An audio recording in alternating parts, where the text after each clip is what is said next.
భరద్వాజ గారు ఉమ్, కోటి రామకృష్ణ గారి జయంతి. అవును. కోటి రామకృష్ణ గారు చిత్ర పరిశ్రమలో వేసినటువంటి ముద్ర అంటారు కదా, ఆయన ఒక అవును. స్టైల్లో సినిమాలు. అంటే కోడి రామకృష్ణ గారు పాలకొల్లు నుంచి వచ్చాడు ఆయన. మ్మ్. పాలకొల్లు అనగానే మనకి గుర్తొచ్చేది దాసనారాయణరావు గారు. మ్మ్. వారు అక్కడి నుంచే వచ్చారు, ఈయన కూడా అక్కడి నుంచే వచ్చాడు, ఈయన కూడా రంగస్థలం మీద నుంచే వచ్చాడు. మ్మ్. దాదాపుగా ఆయన చదివినటువంటి కాలేజీల్లోనూ స్కూళ్ళలోనూ చదువుకుంటూ ఆ ప్రయాణంలో దాసనారాయణరావు గారి దగ్గరే అసిస్టెంట్ డైరెక్టర్గా అంటే దర్శకత్వ శాఖలో ఆయన జీవితాన్ని ప్రారంభించాడు. శశిచక్రం అక్కడి నుంచి స్టార్ట్ అయింది. అక్కడి నుంచి మొదలైన తర్వాత ఆయన మొదటిసారి డైరెక్షన్ డిపార్ట్మెంట్లో కాలుపెట్టిన సినిమా తూర్పు పడమర. మ్మ్. దాసయ్య గారు రాఘవ్ గారి కాంపౌండ్లో చేసిన సినిమా అది. తాత మనవడితో అక్కడే మొదలైంది ఆయన కెరియర్. అవును. అదే బ్యానర్లో ప్రతాప్ ఆర్ట్స్లోనే ఈయన కూడా తూర్పు పడమర సినిమా నుంచి డైరెక్షన్ డిపార్ట్మెంట్లోకి వచ్చాడు. వచ్చిన తర్వాత అదే బ్యానర్లో ఈయన డైరెక్టర్ అయ్యాడు. మ్మ్. కోడి రామకృష్ణ గారి మొదటి సినిమా కూడా రాఘవ్ గారి నిర్మాతగానే వచ్చింది, మ్మ్. ఇంట్లో రామయ్య వీధిలో కృష్ణయ్య. ఈ సినిమా కంటే ముందు కూడా ప్రయత్నాలు జరిగినాయి కానీ రాఘవ్ గారు నా బ్యానర్లోనే చేద్దు కానీ అని హోల్డ్ చేసి ఆ సినిమా చేయించాడు. ఓహో. చిరంజీవిని పెట్టడం వలన బడ్జెట్ పెరుగుతుంది, ఇంకెవరైనా హీరోని తీసుకుంటే అనే ప్రపోజల్తో వెళ్ళాడు ఆయన. మ్మ్. వెళితే ఏమీ కాదు ఆయనతోనే చేద్దామని చెప్పి పట్టుబట్టి ఆ సినిమా చిరంజీవితో చేశాడు. గొల్లపూడి మారుతీరావు గారు అప్పటి వరకు రైటర్గా మాత్రమే ఉన్నాడు. ఆయన రంగస్థలం మీద చాలా క్యారెక్టర్లు చేశాడు, కానీ సినిమాలకు సంబంధించి ఎప్పుడు కెమెరా ముందుకు రావాలని అనుకోలేదు. మ్మ్. దీనిలో ఇది ఒక విచిత్రమైనటువంటి విలన్ క్యారెక్టర్. ఇది రావు గోపాలరావు లాంటి వాడు చేయాల్సిన క్యారెక్టర్. మ్మ్. రావు గోపాలరావు చేయాలి అనే ఉద్దేశంలో కూడా ప్రొడ్యూసర్ గారు ఉన్నాడు, కానీ అక్కర్లేదు, నేరేట్ చేసేటప్పుడు ఆయన మేనరిజమ్స్ ఇవన్నీ చాలా బాగున్నాయి మ్మ్. కాబట్టి మారుతీరావు గారితోనే చేయిద్దాం అని చెప్పి చేయించాడు. ఆ క్యారెక్టర్ విపరీతంగా జనాల్ని పట్టుకుంది. ఒకవైపు చిరంజీవి క్యారెక్టరు, నిజానికి ఆ టైటిల్ చిరంజీవి క్యారెక్టర్ మీద అన్నట్టుగా ఉంటుంది, కానీ ఆ టైటిల్ పెట్టడంలోనే ఒక మ్యాజిక్ ఉంది. మ్మ్. ఆ ఇంట్లో రామయ్య వీధిలో కృష్ణయ్య అనేది చిరంజీవి మీద అపప్రథగా నడుస్తుంది ఆ పాత్ర మీద, మ్మ్. కానీ నిజానికి ఇంట్లో రామయ్య వీధిలో కృష్ణయ్య మారుతీరావు. మ్మ్. ఈ రెండు క్యారెక్టర్ల మధ్య నడిచినటువంటి డ్రామా, ఆ మాయ ఆ సినిమాని 175 రోజుల సినిమాగా మార్చింది. అలా మొదటి సినిమాతోనే ఆయన జూబ్లీ డైరెక్టర్ అయిపోయాడు కోడి రామకృష్ణ గారు. ప్రధానంగా ఆయనకి స్క్రిప్ట్ మీద ఉండేటువంటి పట్టు, అలాగే ప్రేక్షకులు ఏ సన్నివేశానికి ఎలా రియాక్ట్ అవుతారు అనేది తెలిసినటువంటి డైరెక్టర్ ఆయన. మ్మ్. అందుకని ప్రతి సీన్ని ప్రేక్షకుల కోణంలోనే డిజైన్ చేసుకుంటాడు ఆయన. అందుకని ఆయన సినిమాలకు అంటే సక్సెస్ రేట్ చాలా ఎక్కువ. అవును. కోడి రామకృష్ణకి ప్రయోగాలు అనే జోలికి వెళ్ళలేదు. ప్రయోగం కూడా జనం ఎలా చూస్తారు, ఎలా రిసీవ్ చేసుకుంటారు అనేది చాలా క్యాలిక్యులేటెడ్గా వెళ్తాడు. ఎక్కడా కూడా అంటే ఒక్క అడుగు అవతలకి యువతలకి ఉండదు. అంత నిక్కచ్చిగా ప్లాన్ చేసుకుని సినిమా తీయటం అనే డైరెక్టర్ ఇంకొకళ్ళు కనిపించరు. మ్మ్. అంటే పర్సనల్ ఇంట్రెస్ట్లతో కొంత ముందుగా దాసనారాయణరావు గారి దగ్గర ఉంది అది. మ్మ్. ఆయన తను ఫీల్ అయింది ప్రజలు కూడా ఫీల్ అవుతారు అనుకుని వెళ్ళేవాడు. ఇది అలా కాదు. ఈయన పూర్తిగా ప్రేక్షకుల కోణంలో నుంచి ఆలోచించడం మాత్రమే కాకుండా కొన్ని సందర్భాల్లో ఇంటరాక్ట్ అయ్యేవాడు. మ్మ్. అంటే తను ఏదైనా ఊరెడితే అక్కడ తను తీయబోయే సినిమా గురించినటువంటి ఏదో టాపిక్ రైజ్ చేసి వాళ్ళ అభిప్రాయాలను పరిగణనలో తీసుకుని తను సవరణలు చేసుకుని వెళ్ళేవాడు. అందుకని ప్రేక్షకుల కోణంలో సినిమాలు తీయటం వల్లనే ఆ స్థాయి విజయాలు సాధించాడు ఆయన కోడి రామకృష్ణ గారు. అలా మొదలైన ప్రయాణంలో రెండో సినిమా మళ్ళీ జూబ్లీ కొట్టాడు ఆయన, మ్మ్. తరంగిణి సినిమా కూడా అదే బ్యానర్లో చేశారు. దానిలో గద్దముక్కు పంతులుగా కనిపిస్తాడు మారుతీరావు గారు మళ్ళీ. మ్మ్. నిజానికి ఇదే ముందు చేద్దాం అనుకున్న కథ.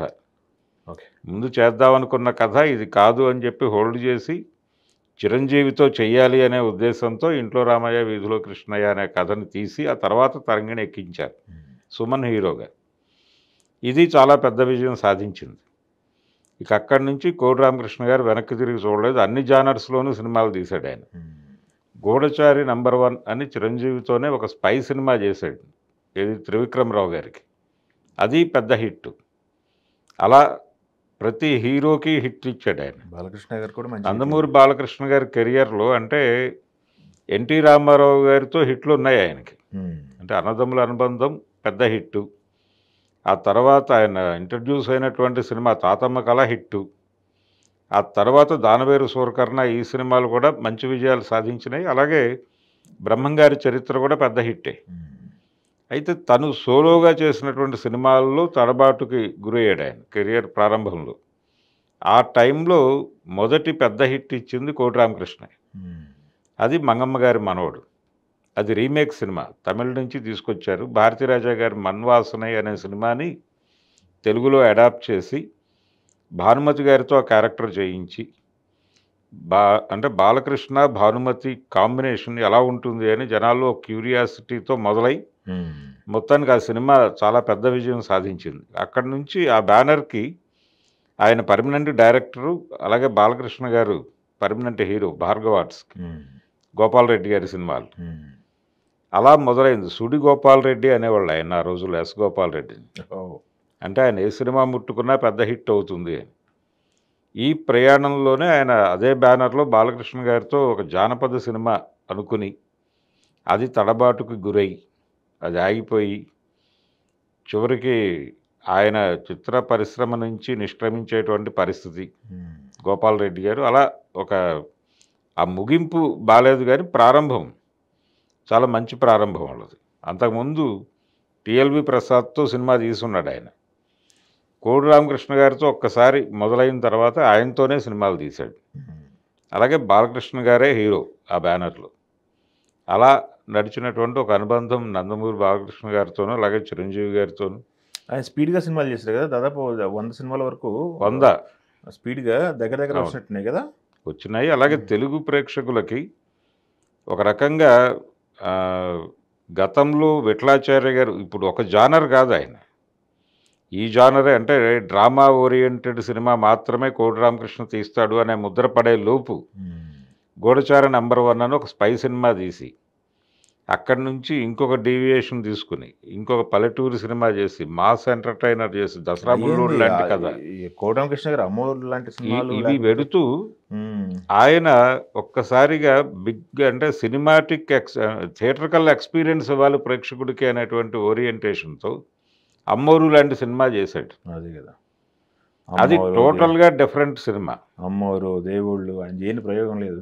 దేవుళ్ళు అనేది అది అసలు ఇంకొక ప్రయోగం, ఆలోచించటమే చాలా కష్టమైనటువంటి పరిస్థితి. ఆయన చేయగలిగాడు, హ్యాండిల్ చేయగలిగాడు.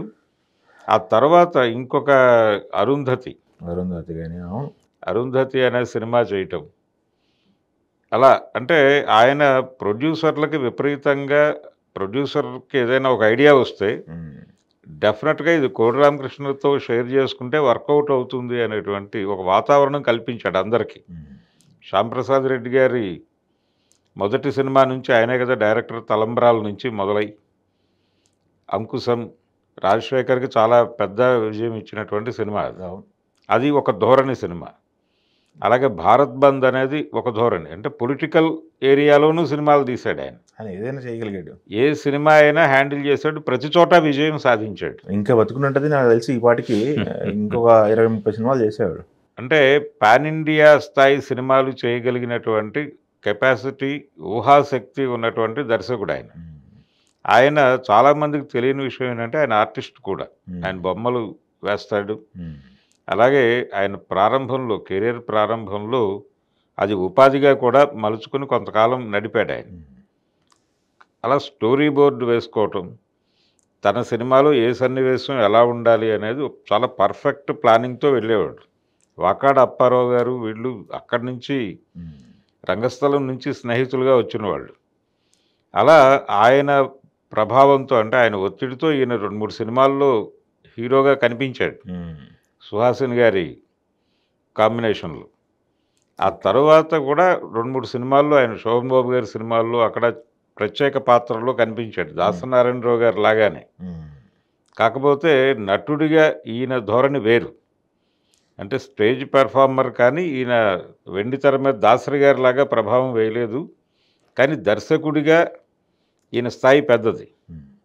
అంటే దాసరి గారితో ఓసారి ఎప్పుడో దాసనారాయణరావు గారి ముందుకు ఒక ప్రశ్న వచ్చింది. మీ శిష్యుల్లో మీ స్థాయిని అందుకునేటువంటి డైరెక్టర్ ఎవరు అనుకుంటున్నారు అని. అన్నప్పుడు ఆయన కోడి రామకృష్ణ పేరే చెప్పాడు. చెప్పి అంటే ఇద్దరు పేర్లు ప్రస్తావించాడు ఆయన ప్రధానంగా. ఆ ఇద్దరిలో ఒకరు రవిరాజ, రెండోది కోడి రామకృష్ణ. రవిరాజ టెక్నికల్గా చాలా సౌండు, ఇతను డ్రామా పరంగాను ఇతరత్రా సౌండు. ఏది ఏవైనా కానీ విజయాల పరంగా కంపేర్ చేసుకుంటే కోడి రామకృష్ణే నా వారసుడిగా నేను అనుకుంటున్నాను అన్నాడు ఆయన. ఆ స్థాయి నమ్మకాన్ని పట్టుకున్నాడు.